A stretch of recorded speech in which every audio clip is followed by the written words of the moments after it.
আসসালামু আলাইকুম ভিউয়ার্স, জানিয়ে দিব সর্বশেষ সংবাদগুলো।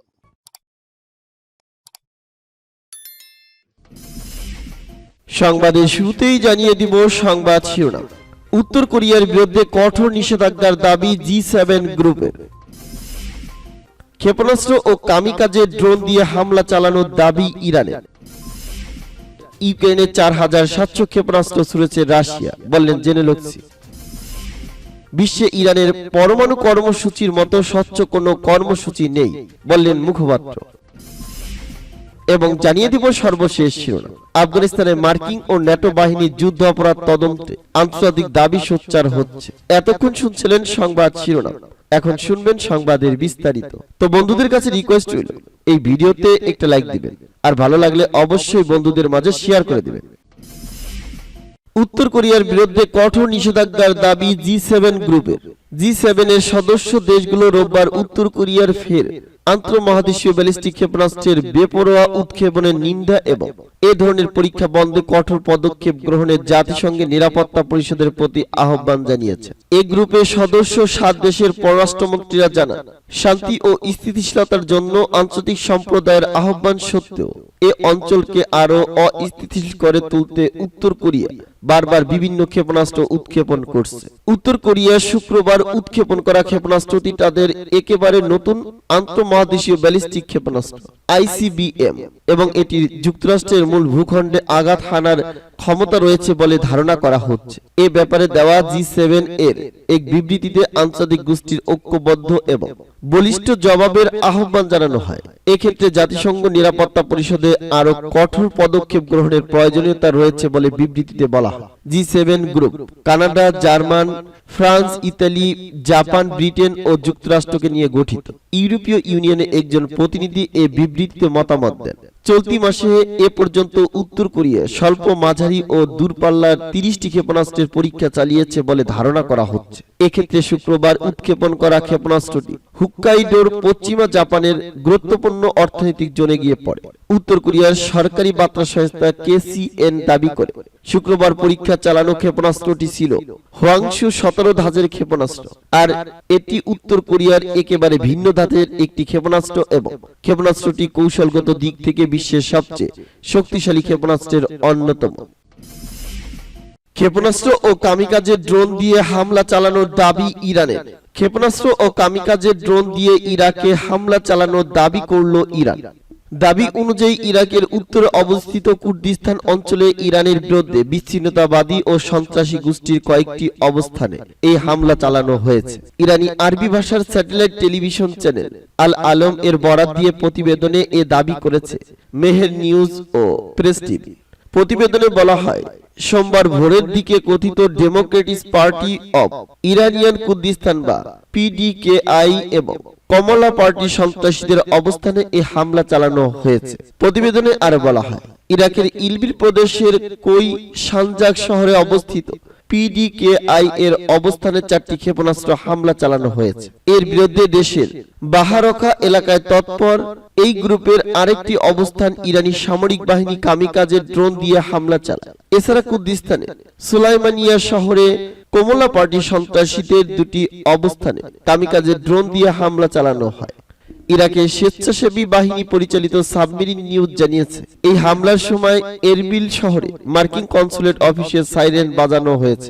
স্থানীয় কুর্দি সূত্র জানিয়েছে, ইরানের হামলায় অন্তত 26 জন সন্ত্রাসী নিহত হয়েছে। গত 24 সেপ্টেম্বর থেকে ইরানের বিপ্লবী গার্ড বাহিনী বা আইআরজিসি মাঝে মধ্যেই ইরাকের কুর্দিস্তান অঞ্চল তৎপর সন্ত্রাসীদের অবস্থানে হামলা চালাচ্ছে। আইআরজিসি বেশ কয়েকবার ইরাকের কেন্দ্রীয় সরকারকে কুর্দিস্তান অঞ্চলে সন্ত্রাসীদের তৎপরতা বন্ধের ব্যবস্থা নিতে আহ্বান জানিয়েছে। ইউক্রেনে 4700 ক্ষেপণাস্ত্র ছুড়েছে রাশিয়া, বললেন ইউক্রেন। প্রেসিডেন্ট ভলোদিমির জেলেনস্কি দাবি করেছেন, সামরিক অভিযানের শুরু থেকে ইউক্রেনে 4700 ক্ষেপণাস্ত্র ছুড়েছে রাশিয়া।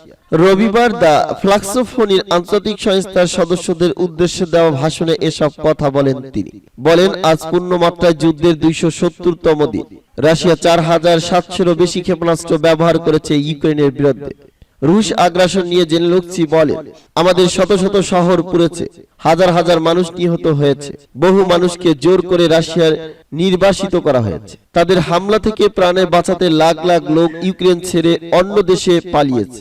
শান্তি পরিকল্পনা নিয়ে প্রশ্নের উত্তরে আরো বলেন, ইউক্রেনের শান্তি ফর্মুলা খুবই স্পষ্ট, প্রতিটি লাইন পুঙ্খানুপুঙ্খানুভাবে তৈরি করা হয়েছে। প্রেসিডেন্ট পুতিনের নির্দেশে ইউক্রেনে গত 24 ফেব্রুয়ারি থেকে কথিত সামরিক অভিযান শুরু করেছে মস্কো। 9 মাসের মাথায় জাপোরোজিয়া, কিয়েভ, ওডেসা সহ বিভিন্ন শহরে ক্ষেপণাস্ত্র হামলা আরো জোরদার করেছে রুশ বাহিনী। বিশ্বে ইরানের পরমাণু কর্মসূচির মতো স্বচ্ছ কোনো কর্মসূচি নেই, বললেন মুখপাত্র। ইসলামী প্রজাতন্ত্র ইরানের পররাষ্ট্র মন্ত্রণালয়ের মুখপাত্র নাসের কানআনি বলেছেন, ইরানের শান্তিপূর্ণ পরমাণু কর্মসূচি হচ্ছে বিশ্বের সবচেয়ে স্বচ্ছ পরমাণু কর্মসূচি। তিনি আজ সোমবার তেহরানে এক সংবাদ সম্মেলনে এসব কথা বলেন। তিনি আরো বলেছেন, আন্তর্জাতিক আণবিক শক্তি সংস্থা বা আইএসএ সম্পূর্ণ রাজনৈতিক উদ্দেশ্যে ইরানের বিরুদ্ধে ইস্তেহার প্রকাশ করেছে, কিন্তু বাস্তবতা হচ্ছে আইএইএ ইরানের পরমাণু কর্মসূচির বিষয়ে সবচেয়ে বেশি পর্যবেক্ষণ তৎপরতা চালিয়েছে। কানআনি আরো বলেন, আমাদের প্রত্যাশা ছিল ইরানের গঠনমূলক সহযোগিতার কারণে আইএইএ এর রাজনৈতিক উদ্দেশ্য প্রণোদিত পদক্ষেপ গ্রহণে বিরত থাকবে, কিন্তু সেখানে 4টি দেশের পদক্ষেপ থেকে মনে হচ্ছে তারা এটা নিয়ে রাজনীতি করার মাধ্যমে ইরান ও আইএইএ এর মাধ্যমে কারিগরি সহযোগিতায় বিঘ্ন ঘটাতে চায়। জাতিসংঘে মানবাধিকার পরিস্থিতির বিষয়ে ইস্তেহার অনুমোদনের বিষয়ে ইরানের মুখপাত্র বলেন, ইরানের দৃষ্টিতে মানবাধিকার ইস্যুতে রাজনীতি করাটা কখনোই গঠনমূলক হবে না এবং মানবাধিকার ইস্যুকে হাতিয়ার হিসেবে ব্যবহারের মাধ্যমে আন্তর্জাতিক সমাজের লক্ষ্যে উদ্দেশ্য ও মূল্যবোধ বাস্তবায়ন সম্ভব নয়। সিরিয়ায় অব্যাহত ইসরায়েলি হামলার প্রসঙ্গে কানআনি বলেন, আন্তর্জাতিক সমাজের নিরাপত্তার কারণে দখলদার ইসরায়েল সিরিয়ার সার্বভৌমত্ব লঙ্ঘন করে সেদেশে একের পর এক হামলা চালানোর সাহস পাচ্ছে। সিরিয়ায় ইসরায়েলের সব ধরনের আগ্রাসন আন্তর্জাতিক আইনের স্পষ্ট লঙ্ঘন বলে তিনি মন্তব্য করেন। আফগানিস্তানে মার্কিন ও ন্যাটো বাহিনীর যুদ্ধ অপরাধ তদন্তে আন্তর্জাতিক দাবি সোচ্চার হচ্ছে। আফগানিস্তানে মার্কিন সেনাবাহিনীর যুদ্ধ অপরাধ তদন্তের বিষয়ে আন্তর্জাতিক অপরাধ আদালতের আহ্বানে একই সময় হিউম্যান রাইটস ওয়াচ বা এইচআরডব্লিউ দেশটিতে মার্কিন বাহিনীর ধ্বংসাত্মক হামলা তদন্তের দাবি জানিয়েছে। এইচআরডব্লিউ তার সর্বশেষ প্রতিবেদনে ঘোষণা করেছে যে আফগানিস্তানে বিদেশি বাহিনীর উপস্থিতির 20 বছরে তারা এমন সব নথি পেয়েছে যার মাধ্যমে এটা প্রমাণিত হয় যে মার্কিন বাহিনী মিথ্যা তথ্য বা মিথ্যা অনুমানের ভিত্তিতে কয়েক ডজন আফগান বেসামরিক নাগরিককে হত্যা করেছে।